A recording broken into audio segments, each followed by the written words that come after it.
Well, friends, welcome back to the Space for Faith podcast. My name is Mike Goldsworthy, and I am so glad that you are hanging out with us today. We are continuing on in what we've been doing for the last several weeks now. We are reading through this book that was super meaningful and important for me and for so many others, called The Divine Conspiracy by Dallas Willard. And we're just kind of taking a chapter a week, and we're finding somebody that has been affected by the book as well to talk about a chapter with. And the way that I'm thinking about this is that it's kind of like if my friend and I had read this chapter and we were sitting down for a meal or a beer or a coffee, and then we were just kind of like talking about like what happened to us as we were reading this chapter. What were things that stood out to us? What did it stir in us? What did it make us think about or realize? And even like it takes us in some different directions. And so I'm really excited for us to have my friend Jason Miller coming to us all the way from South Bend back on the podcast. So Jason, welcome from the northern tundra. It's not bad here right now. Thanks, man. It's good to be back with you. And friends, I want you to know that like Jason and I, we had this is our third time trying to record this. We had some technical difficulties on the first one. The second time, we literally were staying in a home together. We traveled and we were staying in an Airbnb together. I brought like portable stuff to record, and we were together for like 3 days, and we did not record anything. So that's just how busy we were with other important things. That's how it goes. Well, Jay, we had you on recently, or maybe not recently now, it was last year. We had you on to talk about your newest book, which I guess is your only book also, but newest sounds fancy. Yeah, sounds fresh. Yeah. When the World Breaks. But for folks who don't know you, I've read your bio before, but do you have like a way that you describe yourself for folks who aren't familiar with you and your work? Sure. I'm a pastor who never really felt at home at church, and I'm still figuring that out. A lot of what I do looks like pastoring, but a lot of how I kind of identify feels more like art. And I love that process, and I love being around that process, whether it's here in South Bend or other places. I'm 41 years old and trying to figure out the passageway of middle life. And then I lead South Bend City Church, which is a great privilege of mine, community here in South Bend. We've been around for about 8 years now, and we are together figuring that out. Yeah, and for folks who aren't paying attention to Jason, like you should be following him. Check out southbendcitychurch.com for their teaching and their podcast, and you will not be disappointed. But we want to get today into chapter 4 of The Divine Conspiracy, which is, Willard titles it, Who is Really Well Off? The Beatitudes. And a part of why I wanted to talk to you, Jason, about the Beatitudes chapter was because like you've done a lot of work on the Beatitudes, and it undergirds so much of your recent book and all of that. But before we get specifically into that chapter, I would love to hear your Willard origin story. Like, how did you first come across this book? Like, what did that look like for you? Yeah, I remember, so I went to a Christian college for undergrad, and there were a few people who, like mentors or professors that I really genuinely looked up to, like really good human beings who I'm like, man, if who they are and what they are working on is what Christian is, I'm in, people who loved me really well and who had a lot of character. And then I remember that they were all abuzz about the fact that some guy was coming to campus to preach in chapel. And his name was Dallas Willard. And I hadn't heard of him at the time, but the clear respect that Willard had from these people who had my respect meant that I showed up in chapel that day, like really keen to get a glimpse of this person who apparently mattered so much to these people that I respected. And so in chapel that day, I was bored out of my mind. It was so boring. His delivery was, this is college chapel. We're used to like basically like slightly elevated like youth group speakers, and then Willard comes in and he's just so chill and slow and kind of quiet. So at first I was like kind of confused. I was like, I don't get it. And then I'll never forget, a few days later, a couple of those people. So one of these people, I think, was a professor of mine in philosophy or religion. Another one of them was the resident director in the dorm where I was a resident as a student.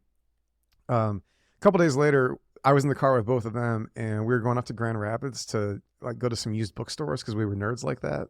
Still am. And I'll never forget Dave Slater, the resident director, was in the back seat reading out loud his notes from Willard's lecture from the chapel. But because Dave was a really thoughtful guy, and because he wasn't like blinded by the delivery from Willard, which is kind of chill, he really like pulled some gems out of Willard's talk that began like that. I remember that car ride to Grand Rapids was the first time I was like, oh wow, there's something here that like I've not heard before, but it also doesn't feel like innovative. It feels like everything I have heard was pointing toward this, but I hadn't heard anybody say it, you know? So I remember that car ride being really transformative. And that's when I began to flirt with the divine conspiracy, meaning I bought it and tried it and got a little lost inside it in its density. And then this is kind of fun because you just had him on the pod. But then a little bit later, like Aaron Nyquist was somebody who became kind of a big brother and mentor of mine. And I knew this book meant so much to him, and that kind of brought me back to it. And so this would be like early to mid 20s, a little bit after my regular college experience where I first actually got my hands on this, and it began giving me like so many handles. It's almost like I'd been close enough to the good stuff like I'd been around actually hearing what Jesus had been saying in the Gospels, but not at the center of it, and not having it named this clearly and as compellingly. So when I finally got to this, it was like, this is what I had hoped was there in the gospel. This is what I had hoped was there in the invitation, but was having a hard time locating it until this book came along. And then it traveled with me really well, I think, as I was trying to begin to figure out like my own adult life with faith, and then also working at churches and doing ministry. Like, what are we doing here? You know, what's our mission? And this book, I think, became the first like anchor that I could really pay attention to, that would ground me in moments of confusion around like what on earth we were doing as a church. Yeah. You know, it's fascinating because, mentioning Aaron, I think Aaron's a few years older than me, and then you're a few years younger than me. And it feels like we're in the kind of like window of folks who were really affected by this. And like firsthand. And then there's the groups who were affected by the people who were affected by it, right? Yeah, that's what I wanted to ask you about. I'm curious about like, I mean, that would be, my guess is like largely your church are probably folks that didn't necessarily engage with this, but they're being affected by folks who had engaged with this. Like, is there... I have been trying to figure out like what is the divine conspiracy of that generation, or is there one? Is it just simply there's this diaspora of those of us who've been affected not just by this, but that this book significantly played a role for a lot of us? Yeah, no, it's funny. I don't know what it would be. You mean for people who are like a little bit younger than you and me? Yeah. It's funny. Before you hit record, you and I were both talking a little bit about what it's like to reread this book today for you and me. Yep. And in different ways, we were both talking a little bit about, you know, what still resonates and what did resonate then, but that feels a little different today, or we have a different relationship to it. And as we were talking about that before you hit record, I was starting to think, I wonder when we're due for another one. You know what I mean? I wonder whose job it will be and where we'll get it from. A kind of once in a generation statement about what the kingdom of God is and what the gospel invites us into, and maybe it's not even helpful to assume that there needs to be one thing that does for the next generation what this book did for ours. But yeah, my mind began searching in the same place that yours was, I think. Yeah, I mean, this feels like a helpful plug for When the World Breaks by Jason Madden Miller, available where all fine books are sold. I didn't want to say it. I'll let other people decide if I'm the next Dallas Willard. Well, God, friends, in humility, we will have Jason move with us into chapter 4 here. And Willard starts the chapter off with these two questions that he's first and foremost a philosopher, right? And which I think is one of the things that for me is maybe why this book felt so fresh, because it wasn't somebody who's first and foremost a theologian. It was somebody who's first and foremost a philosopher. And he says that there's these two major questions that are always facing humanity that we're always asking. And it's first, what's the good life? Like, what's genuinely in my interest? And how do I enter into well-being? And who's a good person? And that these two questions are always sort of facing humanity. And he says the first question is what's the good life is being answered in the Beatitudes, and who's a good person is like the bulk of the rest of the sermon. Yeah, like when you started working through the Beatitudes and started like not just letting Willard affect the way that you're thinking about it, but you're drawing from a lot of different scholarship and experience in the way that you're drawing.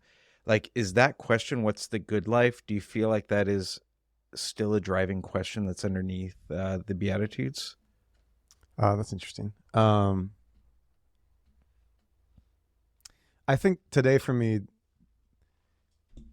there's like a Venn diagram between the way rereading Willard's treatment of the Beatitudes, kind of a Venn diagram of overlap between the way I hear the Beatitudes today and then what he's doing in the book. But to me, the overlap has a lot. It's actually kind of buried a little bit later in the chapter where he, where first of all, he does a lot of, I think, really helpful work where he basically dismantles any idea of the Beatitudes becoming like a new virtue ladder that you climb. Mm-hmm. So that was really helpful to me. Like, for example, he says a little bit into the chapter, he says, if all we need to be blessed in the kingdom of the heavens is to be humble-minded through recognizing our spiritual poverty, which is like if you take blessed are the poor in spirit and turn it into like a virtue prescription. So therefore become poor in spirit or know that you're poor. So he says, if all we need to do is to be humble-minded through recognizing our spiritual poverty, then let's just do that. And we've got bliss cornered. We escape the humiliation of spiritual incompetence because, strange to say, we've managed to turn it into a spiritual attainment just by acknowledging it. And we escape the embarrassment of receiving pure mercy, for our humble recognition makes blessedness somehow appropriate. That to me, like, is the big insight that cracked a lot of stuff open. That these Beatitudes weren't meant to just be like, well, this is the kind of person God blesses, so therefore become that kind of person. To me, that was like, yeah, that was the door that cracked open into a whole world of possibility about what these blessings might do. Yeah. Can we hang out there for a minute? Because I know you're saying like a Venn diagram overlap. I don't want to lose that. But yeah, like that messed me up in so many ways.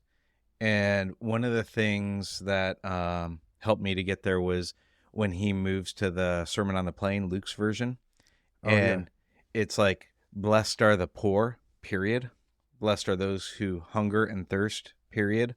It's and nobody has ever taught that I've ever heard Luke's version of this in a way where it's like, you should try to become hungry. You should try to become poor, right? But I'd always experienced the Beatitudes that way. And we had a program at our church that was really wonderful in a lot of ways called Celebrate Recovery, that like it was like it helped to normalize people's experiences of needing recovery in the church, and that the church space could like create room for that. And it was often like one of the more honest and authentic spaces in our church. But I always struggled because I would always say behind closed doors, but I'd say like, well, they bastardize the Beatitudes here because they turn the Beatitudes into 8 steps towards recovery. Yeah. Where it turns into this, like, here are the 8 things that you need to do in order to move towards a more authentic, whole kind of life. And, and the thing that like freed up for me in Willard's work of this was that like, oh, this isn't about like, you have to try really hard to become poor in spirit or to like somehow like you need to move towards becoming persecuted in order to like, you don't, right? Like it's not a move in that direction. It's like, this recognition that the kingdom is present even here. Yeah. I think, another a layer from the chapter that pushes that further even is he does that thing about how the Greek word for blessed, Makarios, would have referred to like the blissful existence of the Greek deities, that they experienced this suffering-free life. And I know it's tricky because Jesus wasn't speaking Greek, but whatever. We have the text, and I like how Willard draws your attention to the idea that like that word is so extreme in what it brings to mind that when it's sat next to poverty within your spirit or the poor, or like I think like he kind of amplified the absurdity in a really helpful way. That's another thing that helped me. He these aren't like the absurd is the clue, right? That he's not just doing some straightforward prescription of this is the behavior that elicits the blessing, right? That helped me as well. Yeah. Something else is going on here. Yeah, like how do you, because you are really gifted at being able to take something like that it's like, oh, this is actually really absurd in the text. This is really absurd in the way Jesus is delivering it. But we miss it because we're so familiar with it, because we like in what way, what kinds of comparisons, what sort of metaphors, what are you doing that helps that sort of absurdity, like for us to sort of like make it a little more tangible for us? Yeah, that's a good question. I wish I had better, like, the only thing I've figured out how to do is to say that he's speaking in the language of paradox. I think it's important to like bring that category in for the Beatitudes. And I know a lot of us are kind of rediscovering the language of paradox right now. I think it's kind of having a moment, which is good. But paradox, to set two things side by side that are kind of fundamentally irreconcilable. That's like a clue, right? That's an indicator. Like in your job isn't to try to like soften the edges of these two things so they fit. That's not how you deal with a paradox. The way you deal with a paradox is you amplify the apparent contradiction until it forces you into a fundamentally new relationship with the thing that it's talking about. Matthew Fox is a theologian, and he says, I'm kind of paraphrasing, but he says, paradox is the language that we invented to speak of mystery. And I really like that. He doesn't say this, but I think it's like, well, poetry is the language we had to invent to speak of love, right? Like it wouldn't work to use straightforward prose to describe love, and it wouldn't work to use straightforward prose to describe mystery. And again, now we're back to the realm of like, whatever this is, it's not just like, well, here are the 8 things that God likes, and so be those things, and you're on your way, And then the other thing I would say is like, then you begin to like set your own life experience next to these Beatitudes, and you look for a recognition, right? A kind of resonance between what you've been through and what he describes. And if you resist the urge to drag these Beatitudes into prescriptive stances and instead just let them speak, like let them stand on their own 2 feet and say whatever they want to say and be whatever they want to be as prophetic words. And then you kind of just set your own life beside them and just kind of see. It's almost like that, the magnet with the clippings, and there's a bunch of like metal things on the desk, and there's a magnet, and it only pulls out the things that are attracted to it, and the rest of the stuff stays on the ground. It's almost like your life has all this stuff inside it, and these Beatitudes are like magnets that, if you really like sit with them, all of a sudden you begin to like know and name like your own poverty. Not that you're like performing it as a virtue, but that they begin to do that paradox work, and then there's like an invitation to just like sit with those things rather than run from them. Which now I feel like I'm actually going further than Willard goes. Keep going. Keep going. Yeah. So for me, like I was talking to Kent Dobson on his podcast a little while ago about this. We were talking about my book and the Beatitudes, and we were talking about Willard. And I love that Willard like rescued the Beatitudes from the prescriptive, moralizing thing that we do with them. So to me, that was like the first liberating move. But then I think I actually wish he would have gone a little further, because today, at least for me, and maybe that's just a way of saying I wish he would have done what I do with him. But yeah, I'm like, there is like blessing does have to bless something is to a real blessing works on you. It acts on you. And I don't think it's meant to coerce you into becoming poor. I think it's meant to help you consent to the poverty you already have that we run from. And so when I set my life next to these Beatitudes, I'm like, poverty and grief, and the kind of bridled way that systems and circumstances rob me of my power, and the kind of aching for things to be made right within me or in the world around me, that hunger and thirst, like those are experiences I have known, and they're the things I most often run from, cover up, medicate. And I don't mean like good psychiatric medicine. I mean like Netflix or booze or junk food or Five Guys or like you name it, right? Because these are these things that I run from, because I think I want to grasp the sort of counterfeit existence of the gods, the false vision of the life of the gods, which is immune from those things. And the blessing says, actually, what if you could just abide those things? You don't have to perform them. You don't have to do anything with them. You just consent to them. And then what if that consent is the threshold that you cross into the good life that he describes throughout the rest of the Sermon on the Mount, right? That like that enemy love and non-anxious presence and a refusal to exploit other people. What if these stances are made possible only on the other side of us consenting to the experience that we have within us that we are all running from? That's kind of where I take what Willard made possible for me, and then found myself moving in a few new directions. Yeah, that's super fascinating. And I was, I saw Chuck DeGroat put something out today. Do you follow Chuck at all? I don't follow him, but I see him in my feed from time to time. Yeah, he'll pop up for me sometimes. And he's done a lot of work on like narcissism in the church. And he was saying something, maybe it was today or maybe it was recently, about like folks will ask him like, hey, how do we create like the mechanisms for church to like help protect it against abuse and things like that? And he says, I don't think that's actually the move. The first move is having safety within yourself to be able to show up wholly and fully. And it was this interesting move, I thought, where it was like, it's not about like these external mechanisms. So some of what I was hearing you say within this is like the move towards enemy love can almost be like a superficial religiosity sort of move that you do where you say the right cliche kinds of words, unless there's this other thing that's happened in you first, which is what's happening in the Beatitudes. I think so. I think you can, I mean, I think we can, in a really kind of heroic and noble way, strive for the life that Jesus describes here. But that's different than this life flowing through us. And it's really tricky, right? Because I'm also a big fan of Willard's thing about grace is not opposed to effort, it's opposed to earning. And I do think you have to apply there's a lot of ways that I could be wrong about that, because I think you do have to apply yourself to this. But there's just something different, I think, when, here's another way of saying it. I think a lot of what Jesus describes in the Sermon on the Mount is a life that's fundamentally like responsive but not reactive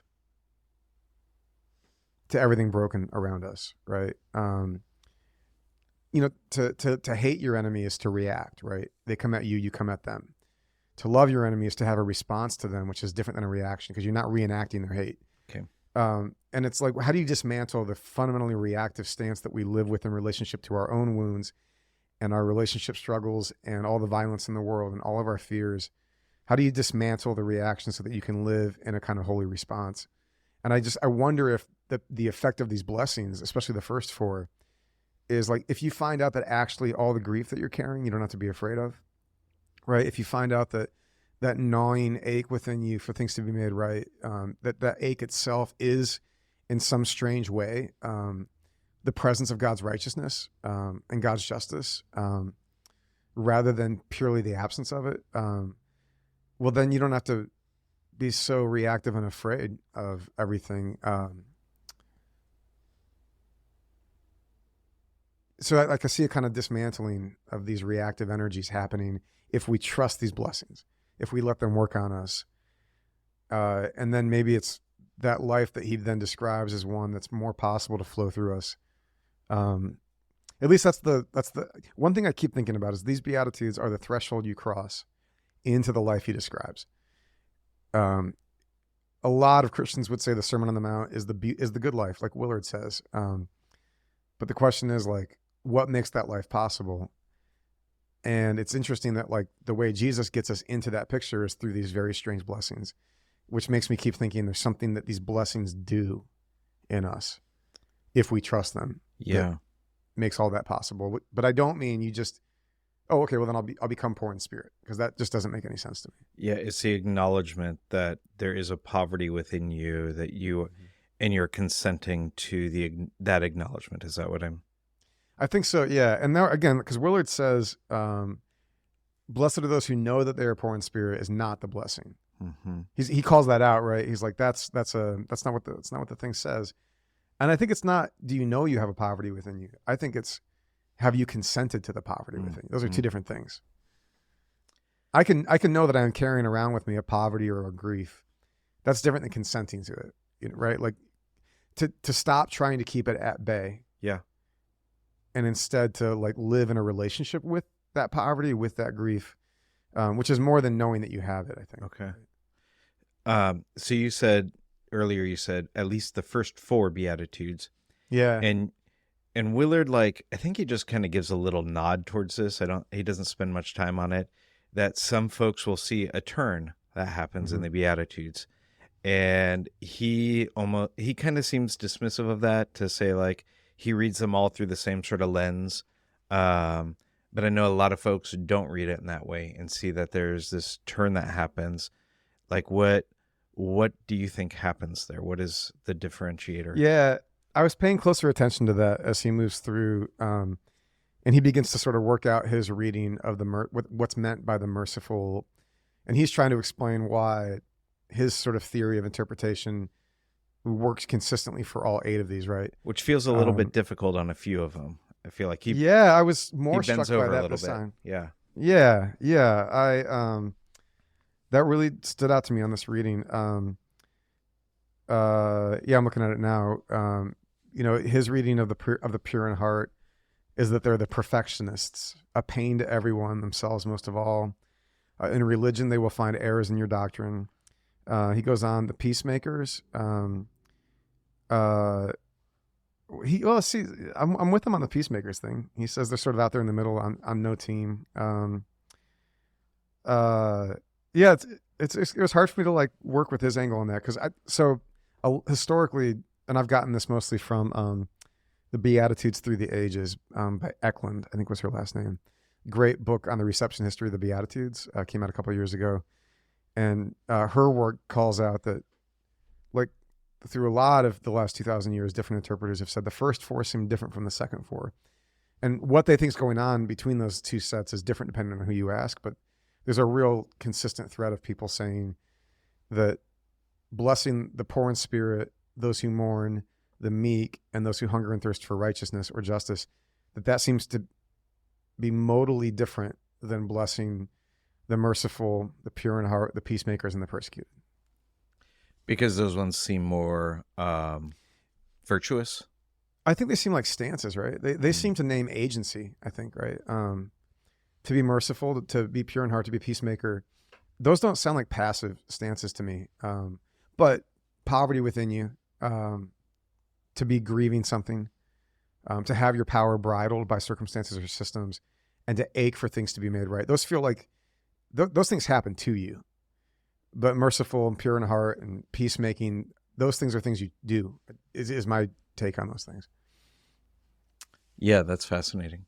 Can I read you another little please. critique that somebody offered me on this that I was super curious to get your take on? A mutual friend of ours is reading along, and he texted me this the other day, and he said, I just read Dallas's chapter on the Beatitudes, and it sounded a lot like Jesus was saying, Black Lives Matter, and Dallas kept saying, all lives matter.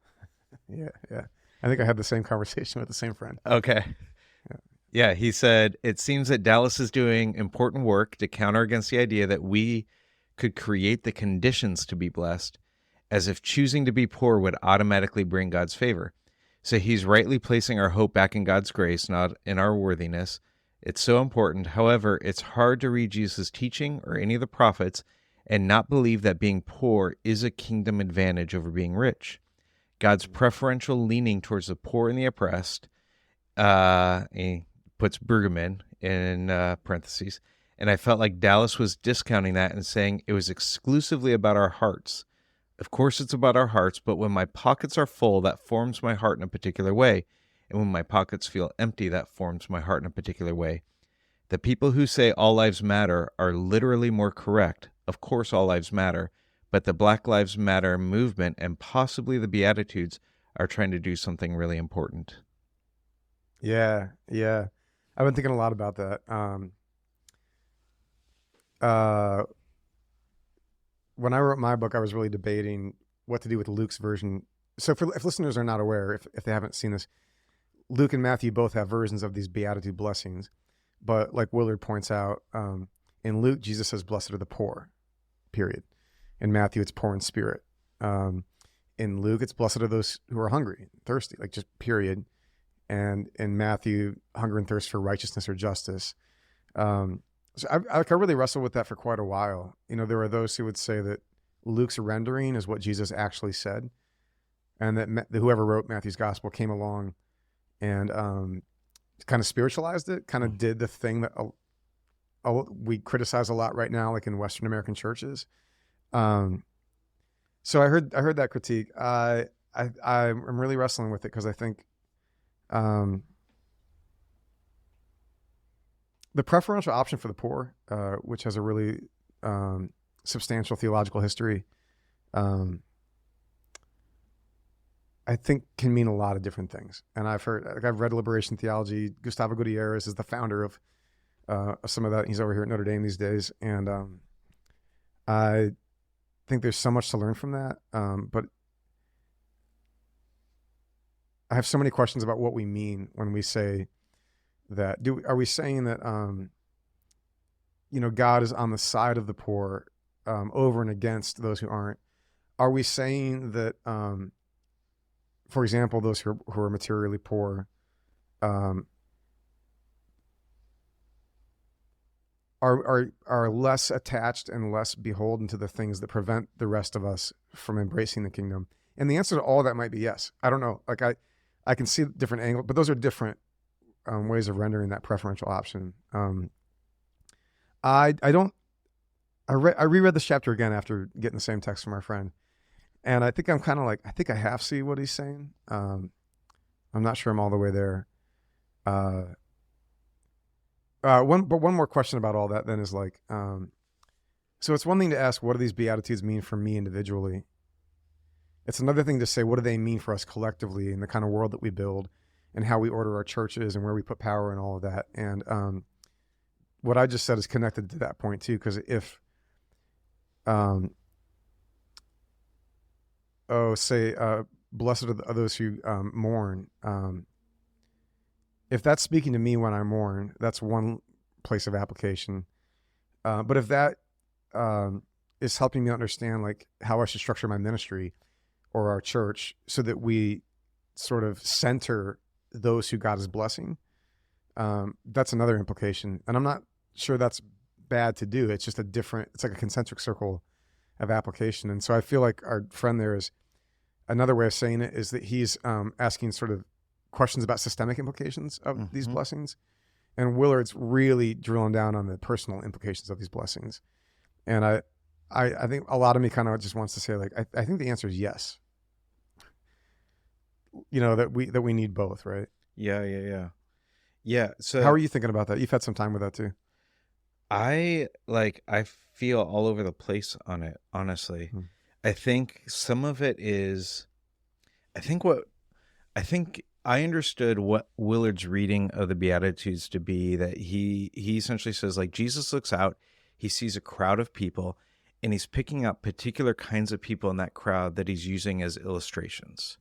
Yeah. So that's his whole, what he calls it, the teaching method. What's that called? The look and see, or the concrete, sorry, I didn't mean to interrupt you, but no, you're great. It's right on nose. It's actually, his whole thing is that Jesus does his teaching like this. Yeah, go ahead. Yeah, so he's not necessarily saying like, oh, the poor in spirit is the quality that needs to live on in this beatitude forever and ever. He's saying there are these people who are out in front of me who are poor in spirit, who are being discounted by the religious institutions as somehow less than. And Jesus is using them as an example to say, and the kingdom is available to them and blessings are theirs. And he's going around and he's picking them out. So I read Willard doing that, and that he's essentially like then using that as another example, using the rich ruler like as another example, as like that the prevailing idea at the time is that wealth indicated God's favor in your life, and he's trying to like move against that, as opposed to like setting that as not as an illustration or an example, but as a always idea. Right. Yeah. Yeah, totally. Is another way of saying it, or alongside that, let me see You're if I going to can get take what words I for just this. said and make it clear for everybody, which I Well, appreciate. so a couple of thoughts. One way of rendering this would be to say it's almost like you could add the word even the poor in spirit, Yes. as if to say the people who you think are least likely to be eligible for this, even they are in. So the implication of that reading is like this is the most expansive inclusion, right? Another reading would be that yeah, there are some people who are more eligible than this for this than others, but you just have the wrong people. You're right that there are people who are more eligible for this than other people, but you have the wrong people in the wrong categories. That's a different reading than saying, no. Even the people you think are least eligible are in, which leans toward a kind of universal and expansive inclusion versus an inversion. And the tricky thing is, like, I think you can make a really good argument for either one of those. The first shall be last, and the last shall be first. Yeah. It's not just that even the last will be first. The first will be last. That's an inversion. That's not an expansion. So I'm kind of talking out of both sides of my mouth. I think it's a really important question to ask about what we do with these. Yeah, gosh, I feel all messed up in this. And you and I just came back from this gathering with a bunch of our friends out in Raleigh who are doing like really beautiful work around the country, around folks who are trying to reimagine the church and have a more expansive vision of the church. And there are so many folks that I got to sit under their teaching, whether it was like corporate teaching or just across the table where I was learning from them. And I had these moments where I thought, like, gosh, in so much of the church experience that I've had, these are the folks who would be excluded. They wouldn't not only not be able to teach in front of a group of us, but some of them wouldn't be allowed in some of the churches that I've been a part of in those spaces at all. And I had this moment where I was thinking about what you were saying, that even them, hearing Jesus say those words to like 25-year-old Mike, who would have never been sitting across the table to learn about theology and ways of engaging the scriptures and leadership from some of the people I was sitting across the table from, as this reminder of like, yeah, that there's this, that the kingdom is working even in them, is what I would have needed to hear at 25. I think I probably need to hear something different now, or maybe it'd be a different group of people, but that was my experience of his reading of the Beatitudes.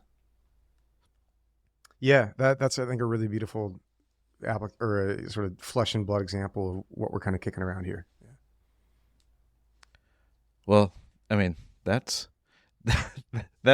a lot of what I've got here. He moves it into a place where he's like, hey, there's Willard tries to make it a little bit more applicable, which I appreciate. Like, I always want to say, like, thanks for doing that, Dallas, but like that feels like somebody else's work there. Yeah. He's a little outside his wheelhouse when he tries to do that. Like, thanks for opening the door, and which was really helpful. But then he's got there's the silly side of the Beatitudes, and I was like, all right, I appreciate what you're doing here, but at least what it did for me is it like took the Beatitudes as examples and started getting me thinking about like, okay, well, who would be some of those folks for me right now? Who would be some of those folks that would be Like he talks about like the people who are having like damaging experiences of life. Like who are some of those folks, and Yeah. what does it mean that the blessing is available to them? Who are even like the hardest one I think is he moves to the immoral, the people who have Yeah. done like horrific and terrible harm. And this for me still, like I want to be able to like I I really appreciate that move towards like, was it look like to call them blessed? That's where there's still like the biggest sticking point for me if I'm to like move that into some contemporary spaces and think about some of the people that are doing active harm, and to think like, what does it mean to make that move there? That feels really difficult for me. Yeah. Yeah. Yeah. Yeah. Um, I suppose I'm about to use words I'm not really that. I feel like I'm not qualified to use these words. But I think like when I say not qualified, I'm like I don't really know entirely what we mean by this, but it's kind of like a non-dual invitation here, right? Okay. I think like that's back to these two readings, right? In an inversion reading, where in the first or last and the last and for our first, there's still duality there. There's still binary categories of first and last, and in and out, and up and down, and right and wrong. And then I know there's a lot of really thoughtful people who are kind of arguing. I think Cynthia Bourgeault maybe says that the Sermon on the Mount is a treatise in like non-dual thinking. Hmm. The way you really fully sort of, or that they're pitched at a higher level of consciousness. And that they're not going to make sense at this level of, that we kind of live at one level of consciousness, and that these words actually come to us from a higher level of consciousness, which is really hard because like then how are we supposed to, work with them here? Maybe as you and I kind of like struggle with this together a little bit, another way of calling this out is I think when I was working on my book, I think what I realized was it's just so desperately tempting to want to like systematize all this stuff, Mm-hmm. So I really want my scheme to work where I've got the first 4 Beatitudes and the second 4 Beatitudes, and kind of really fight with it to make it work inside that. And Willard clearly wants his scheme to work, where each of these 8 Beatitudes kind of fits into his sort of interpretation of what's happening. And I'm all for that, but like I think it's a reminder that all of our interpretations are provisional at best, and that at some point, like, I don't know, Jesus gets to mean whatever he meant, and then these words meet us and they do whatever they're going to do. And I think we're better off for having like wrestled with Willard. I mean, I'm certain we're better off for having wrestled with Willard, but I also, there comes a point where like all of our equations kind of break down, I think. And I feel like maybe we've been bumping into a little bit of that here. Yeah. Yeah. It's so hard to like, I agree with you. And I don't know how to have the conversation that moves beyond the bumping up against that. Like, I feel like because words will automatically put us into that kind of a place. And I don't know how, like I feel like whenever I want to move beyond that sort of a place, it feels more of like a sense or like a guttural sort of feeling. And I don't have it's not language. Yeah, I don't have the language to make sense of it. Should we just grunt for a while? Should we just make some strange sounds for a while? Are we about to speak in tongues, Mike? Is that what's about to happen? Maybe that is what's about to happen. And maybe that is even a way to be thinking about something like that. That I've been reading John O'Donohue's book lately, Anam Cara, which I'd never read before. Yeah. And I have such a resonance with so much within Celtic spirituality. And that's one of the things that I find myself constantly taken away anytime I read any kind of book on Celtic spirituality, is that there's this searching for language to make sense of things that they keep bumping up against. And like he'll use poetry because he's a poet to try and do some of that. And I'll read the poems and I'm like, what the F is going on here? But there's something in the same way that you said, like when you first read Willard, that you're like that. It was almost like the, we'll use biblical language here. It's like deep speaks to deep, that it's like, there's something there that's like I feel that same sort of thing. And in the way that you're describing the Beatitudes, there's something about that resonates deeply. And yet I also feel like when I'm trying to talk about this stuff, the only way I know how to put language around it wraps it up in some of the binary ways of thinking. I agree. Yeah, I feel that too, man. That being said, like it's been fun to. I mean, there is so much in rereading this that is regrounding for me. And like I really feel that. And to be honest, if anything, I think maybe not so much with this chapter, but with some of the other stuff that you've already been through and where you're going later. I'm even thankful because like I do feel that Willard is like trying to wrap his arms around the whole, and even the hard parts, even the parts that are harder to swallow, you know. And I do think I'm certainly tempted to, having been sort of freed up from some of the heavy-handed, browbeating baggage of the world that I've perhaps come from. There's probably like some baby getting thrown out with the bathwater for me too, you know. And there, like Jesus said some hard things, you know, and I think I trust Willard to confront me with that still. I think, and that's part of what's going on as I read through this. So I think that's probably good for me. That's good. Was there is there anything in the chapter that you wanted to chat about that we didn't get to? Is there anything that I missed? Man, here? I was trying to debate if I was going to bring this up or not. Oh, now you have to. As soon as you say that. Okay. Dude, this blew my mind, not in a great way. That's why I'm not trying to rag on Willard. I still think he's the man. He does this thing with Luke 4 that everybody gets wrong, and he got it wrong too. And this isn't like a matter of opinion. It's just like a plain reading of the text. So I'm just going to air this out for a second. Okay? I'm so excited for this. Do you know where I'm going? I have no idea. No. So Luke 4 is this famous passage in Luke's gospel where Jesus goes to his hometown of Nazareth, and he visits the Sabbath gathering, and they hand him the prophet Isaiah's scroll. And he reads this passage that says, "The Spirit of the Lord is upon me, for he's anointed me to proclaim good news to the poor. He sent me to announce the captives are released, that the blind have their sight, that the oppressed are empowered," etc. And Willard's folding this moment into his Beatitude argument, which is great. I'm all for that. But then he says, the response was violent. They tried to kill him because they understood clearly that he was claiming to be God's anointed leader, whereas they knew him only to be Joseph's son. Everybody I talk to about this passage thinks that's what happened. And because it's Willard, I'm like Mugatu and Zoolander. I was like, I feel like I'm taking crazy pills. So I went back again and pulled every translation of the New Testament I have. I went to my Greek interlinear. That's not what happened. I don't know why people keep missing this. The text says right after Jesus like folds up the scroll, and they're like on the edge of their seat, and they're like, what's Jesus going to say about this passage? And then he says, this is fulfilled in your hearing. And Willard is saying that that's what got them mad. But it's not what happened. He said, this is fulfilled in your hearing, which is audacious. It is saying that I am the fulfillment of these promises. It is audacious, but they love it. And every translation, including like my Greek interlinear, and I'm not good at Greek, it all says they all spoke well of him.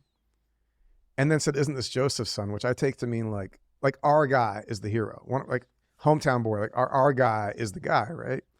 And the thing that sets them off is when he then says, but you're going to ask me for a miracle, and the only miracles you're going to get are like in the days of old when Elijah and Elisha performed miracles for Gentile outsiders. And then they try to kill him. And it's so important, I think. It's Luke's inaugural story of Jesus' ministry. It sets the entire trajectory of Luke and Acts that basically says that wherever you draw your tribal line, following Jesus is going to require you to cross it. And like the arc of the entire kingdom transgresses those lines, and that's what got him in trouble.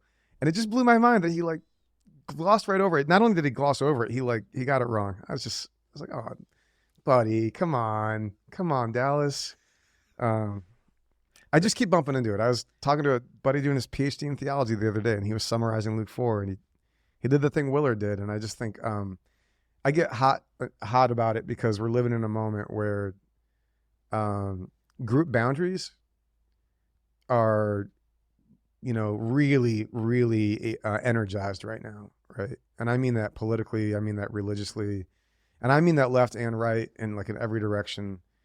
And Luke seems to be saying, I think that like it's the safety that we feel within those group boundaries that's going to prevent us from following Jesus. And I just think that progressives need to hear that, and conservatives need to hear that. And it doesn't mean we don't talk about hard things, but So I was just really bummed to see Yeah. that passage brought up and for that to be missed. It's fascinating because it's like, well, one, it would have worked well, I feel like, into his move into the Yeah. Beatitudes, right? To read it that way. It's also interesting of like, when you bring up your buddy who's doing his PhD work, that like how much a prevailing idea gets into the water, and just a simple reading of the text allows us to see something different, and Yeah. and for the best of us. Yeah. Yeah. No, I appreciate you bringing that up. It's a good word. It's a good reminder. It's my jaw dropped. I was like watching it in real time on the page. Like, no, Dallas, no. I like how strongly you feel about this too, where you're like, Dallas got it wrong. PhD friend, you got it wrong. Like, you're going to be walking around Notre Dame's campus trying to find some of the professors that are like, you're getting this wrong. Because it just seems the thing we need so badly right now is that moment from Luke 4. I think it just feels really urgent right now. It's really powerful. And the first time I recognized that switch was with you in Israel, Palestine. We were in the Church of the Synagogue, and you taught through it. We're right by the cliffs where the hill, where the they hill would have thrown them off. Yeah. So it's where he reads this passage, and then where they go to do that, and then and you reframing that like was so. It's just so powerful to recognize, like, oh, the move against him is that he's trying to expand the boundaries of who belongs. That's right. Yeah. Not that you have experienced any of that same sort of cliff throwing by expanding those boundaries. It's a good warning for any religious person, right? That's good. What should the fate that should befall us, right? Dude, I'm glad you're doing this. I love that you're resurrecting this book for a lot of us right now. And in spite of I think it's good to be thoughtful and even critical. But in spite of that, I think it's like really super worthwhile to come back to this thing right now. So I'm glad you're doing it. Thanks, man. Thanks for being here. Where can the folks find you who want to call you a heretic after what you just said? They can find me wandering the campus of Notre Dame screaming about Luke 4. No, I'm just kidding. JasonAdamMiller.com if you want to kind of track down my basic stuff. Instagram is the only social media that I'm active on, and I use the word active loosely. Jason Adam Miller on Instagram. If people want to follow my own preaching, but also that from others in our community, South End City Church on any podcast is a great place to track along with what's happening here in South Bend. Awesome. Thanks, man. Thanks for making time. And I appreciate you so much. Yeah, same, Mike. Thank you.